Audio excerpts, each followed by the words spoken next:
결찰술은 약 15분 이내에, 리줌은 약 5분 이내에 끝이 납니다. 안녕하세요. 서울 리더스 비뇨의학과 원장 정재현입니다.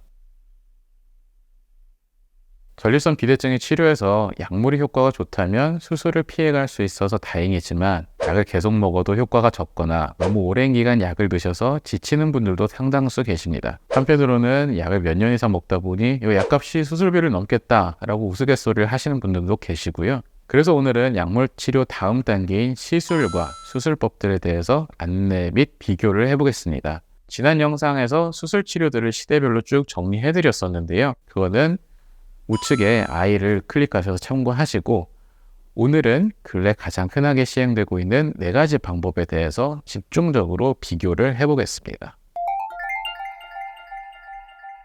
홀랩 수술은 내시경을 통해서 홀뮴 레이저로 비대 조직만을 완벽하게 도려내는 가장 이상적인 수술 방법입니다. 이로 인해서 재발률이 거의 없어서 현재 골드 스탠다드로 인정받고 있는 역사가 10년이 조금 더 된 수술이죠. 아쿠아블레이션 로보 수술은 효과 면에서 홀랩에 비교적 근접하게 내면서 사정 기능을 보존하고자 개발된 것으로 2022년 하반기부터 국내 도입되어서 시행되고 있습니다. 아쿠아블레이션 로봇 절제술은 워터스터디라고 하는 해외 대규모 연구를 통해서 5년 이상 추적 시에 경유도 전립선 절제술에 대등할 만한 장기 효과와 안전성이 입증이 되었습니다. 다만 연구 비교 대상이 과거의 경유도 전립선 절제술이어서 아직은 최고 효과로 인정되고 있는 홀랩과의 비교 연구가 없는 것은 다소 아쉽긴 하고요. 논문에서 통상 홀랩 전문가가 한 케이스 하는데 걸리는 시간을 60분 정도로 잡는데 저희 홀랩 케이스를 최근 100내를 기준으로 통계를 돌려봤더니 80g 이하에서는 평균 47분가량 걸렸고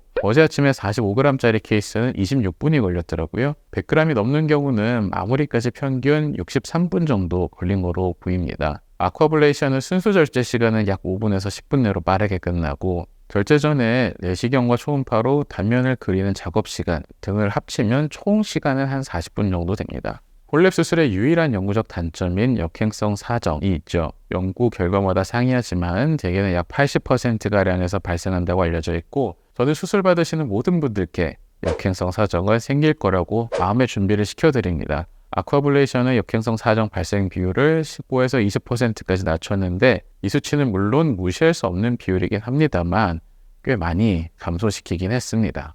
홀랩은 건강보험 적용이 되는 수술이라 수술비가 200만 원 미만의 가성비도 가장 좋은 방법이라고 할 수 있습니다. 아쿠아블레이션은 건강보험 적용이 되지 않아서 비용은 의료기관마다 다르지만 대개는 1,000만 원이 넘는 거고요.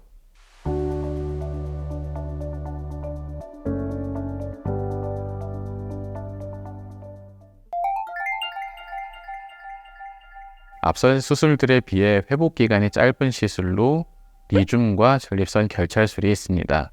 두 가지 치료 모두 허가는 30g 이상, 80g 이하에서 만 50세 이상 남성을 대상으로 되어 있고 결찰술은 이미 수년 전부터 많이 시행되어 왔지만 리줌 수증기 시술은 2023년 신의료 기술로 9월에 국내에 도입이 되었고 저희 서울 리더스에서는 10월 달에 도입해서 진행 중에 있습니다. 자세한 내용은 영상 올려져 있으니까 참고해 주시고요. 결찰술은 묶어서 열어주니까 성공적으로 열리면 상당히 효과가 좋지만 주로 큰 전립선에서는 재발률이 꽤 있는 편이라서 5년 이상 장기 추적 시에 재수술하는 비율이 13% 정도로 알려져 있습니다. 리줌 수증기 시술은 23년에 국내에 도입되었지만 이미 해외에서는 8년 전부터 해오던 것이고요.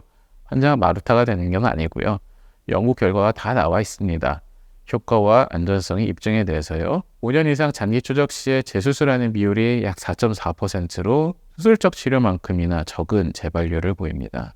결찰술은 약 15분 내에, 리줌은 약 5분 내에 끝이 납니다. 둘 다 곡소마 치료도 가능하지만 민감도에 따라 수면 마취나 하반신 마취를 하는 경우도 있고요. 결찰술은 시술 당일에 소변줄을 제거하고 가지만 리줌은 시술 이후에 약 2-3일 정도 소변줄을 갖고 있다가 제거하는 편입니다. 회복기간은 대동소이하지만 약 2주간은 무리한 운동만 제한하길 권장드리고 소변줄만 제거하면 일상생활로 복귀하는 것은 바로 가능합니다. 두 시술 모두 영구적인 부작용을 남기진 않는 것으로 알려져 있지만 일시적인 불편감은 배뇨 시에 요도가 따끔거리는, 소변에 피가 섞이는, 그리고 절박뇨와 골반이 뻐근한 그런 것들이 대부분 약 2주 이내에 호전되는 편입니다. 두 시술 모두 건강보험 적용은 되지 않고요. 결찰술은 비용이 크기에 따라 400만 원대에서 커지면 재료대가 증가해서 1000만 원이 넘어가기도 합니다. 저희 서울 리더스에서는 가급적이면 1000만 원이 넘을 만큼 큰 전립선에서는 재발률도 있는 편인 걸 고려해서 잘 시행하지는 않고 너무 크지 않은 전립선에서 비용도 고려하고 재발이 적을 것으로 판단되는 케이스만 선별적으로 시행을 하고 있습니다. 리줌은 크기에 따른 비용 증가는 없이 1000만 원 미만의 일정한 가격대를 책정하고 있습니다. 물을 이용하는 치료법이라 헷갈려 하시는 분들이 계시는데요. 아쿠아블레이션 로봇 수술은 고압수를 쏴서 절제하는 방식의 수술이고, 리줌은 수증기를 투입해서 비대 조직만을 괴사시켜서 축소시켜주는 방식의 시술입니다. 아쿠아블레이션이 22년 하반기에 도입되었고, 리줌은 23년 하반기에 도입돼 서로 다른 치료법이고요. 리줌에 대한 자세한 영상은 다른 편에 준비하였으니까요. 많은 시청 바랍니다.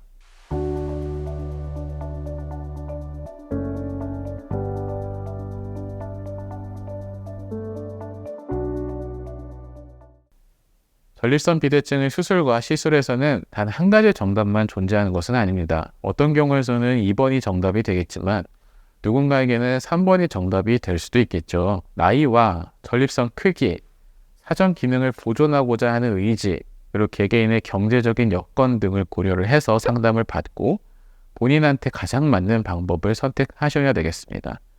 각 수술법에 대한 소개도 다른 영상들에 많이 준비되어 있으니까요. 많이 시청해 주시기 바랍니다. 감사합니다.